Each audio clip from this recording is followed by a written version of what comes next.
Things got wild with this one. The View, infamous for fiery on-air clashes and behind-the-scenes chaos, has become one of television's most buzzed-about talk shows. But what really happens when the cameras stop rolling? Former co-host Candace CameronBeret just pulled back the curtain, revealing how producers persuaded her to join, what went down behind closed doors, and what it was really like navigating that high-pressure set. Get ready, because we're diving deep into the untold stories, the subtle power plays, and the surprising truths that never made it to air. If I'm not wrong, because I don't know too much about The View, but I've seen definitely like some controversial clips online or on YouTube. That's a primarily liberal audience. Oh yeah, it is. That whole show started and it's called The View because it's supposed to be 5 different viewpoints. Yeah. Yeah, it's pretty much one viewpoint. That's what I picked up. Yeah, there's usually like one token conservative. So I was that conservative for 2 years on this show. But going into it, you knew that you were going to be that kind of token target. Yeah. That's exactly the point. The View loves to brand itself as a space where all voices are welcome. But let's be honest, it's about as balanced as a seesaw with a sumo wrestler parked on one side.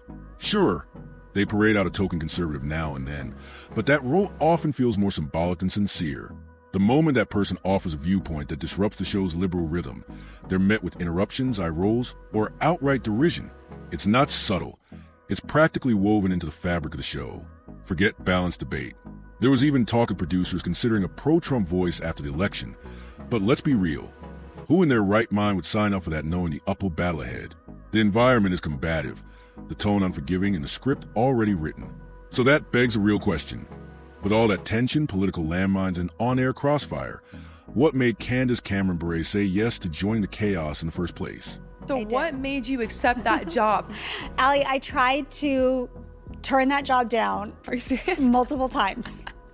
That's so funny. Yeah. I know they talk so much politics on the show, and I'm not comfortable with that, so no. And then they came back and they were like, we're actually switching it. It's going to be more pop culture, more evergreen topics. We're not really going to talk about politics that much. And it was like, okay. And then I was like, well, I live in LA and I'm not moving to New York, so no. And they said, we'll fly you back and forth every week. We'll pay for the tickets every week. The biggest open door. Like everything I tried to say no to, they had a solution for it. That's when I eventually was like, okay, let's try this. And I said yes. And it was so scary to say yes. And it was a really hard show to do. But I'm really grateful that I did it. It grew me a lot. Let's rewind to 2015, a time when The View was floundering. Ratings were slipping, and the show had lost nearly 9% of its female audience. Meanwhile, the talk was dominating daytime TV, leaving The View scrambling for relevance. It was clear something had to change. Enter Donald Trump, fresh off launching his presidential campaign and hijacking national headlines. The producers saw their opening. The show took a sharp turn. Gone was the light daytime banner, and in came fiery political showdowns and headline-chasing moments. The co-hosts leaned hard into criticizing Trump, and suddenly, The View was buzzing again. The more controversial it got, the more viewers tuned in. And just like that, the ratings bounced back. This new direction was bold, calculated, and undeniably effective. The formula? Outrage sells. But it wasn't about genuine policy debate. It was about made-for-TV drama. To make it work, they needed a counterpoint. Enter the token conservative co-host, not for balance, but for backlash. That role wasn't just challenging. It was designed for conflict. Candace CameronBeret stepped right into the middle of that strategy. In a separate interview, she even revealed how producers coached her, encouraging just enough friction to spark viral moments without derailing the show entirely. I didn't like the rebuttal. Meaning I didn't like to have to argue back, because I just wanted to share my point of view and then listen to yours and listen to yours and listen to yours. And they were like, no, but you got to keep getting in. You got to keep, if someone doesn't agree with you, you got to go back. And I was like, but I don't like to argue. I just want to share. I want to share, present my opinion, and then leave it alone and take it for what it's worth. Throw it out, take it, or whatever. But I don't want to argue with you. That wasn't my style. So that part was difficult for me. That conversation took place during an interview with Jenny McCarthy, another former co-host, who only lasted a single season on The View. But it was Candace CameronBeret's perspective that struck a nerve. How do you keep the spotlight without constantly manufacturing drama? The answer, it seems, is to turn every segment into a spectacle, exaggerate the stakes, and treat every episode like it's reshaping the national conversation. It's less about offering fresh, thoughtful takes and more about producing viral, polarizing moments. Ironically, The View wasn't even built for this level of chaos.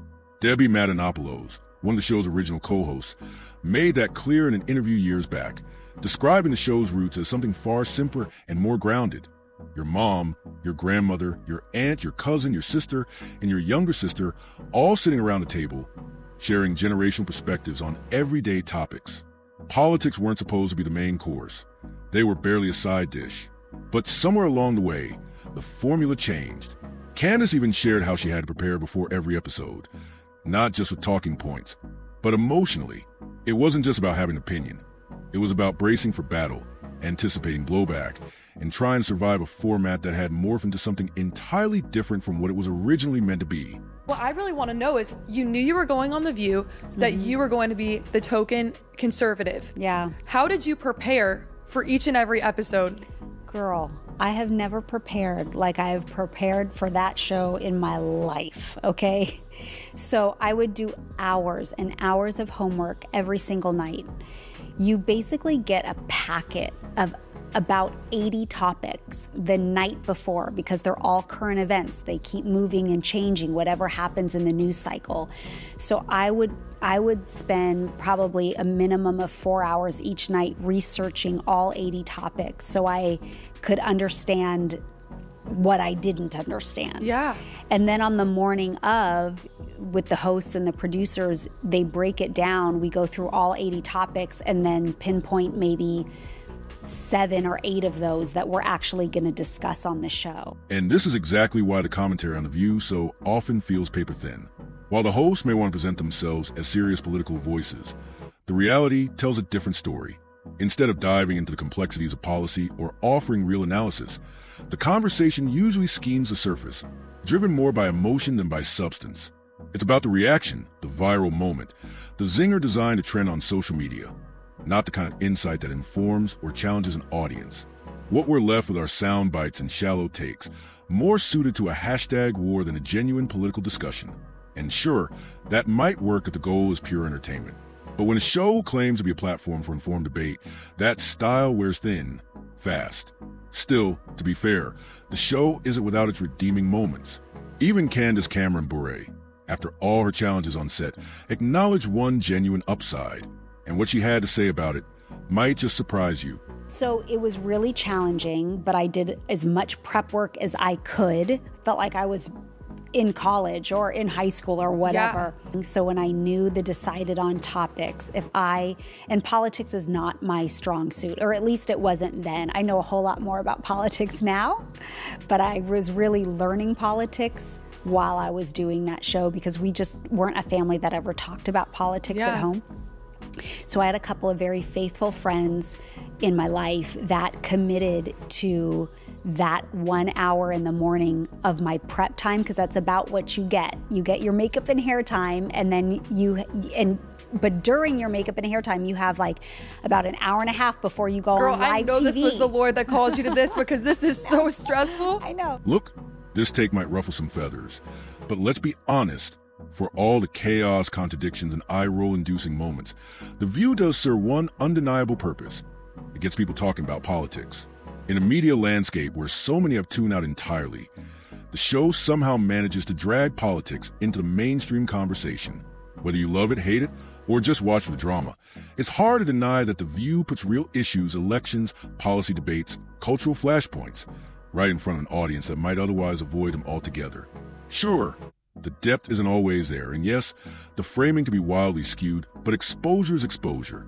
Even if some viewers walk away with more questions than answers, at least they're engaging with the issues on some level. And let's face it, in a world where apathy often drowns out action, that alone counts for something. Sometimes, sparking interest is the first step toward deeper understanding.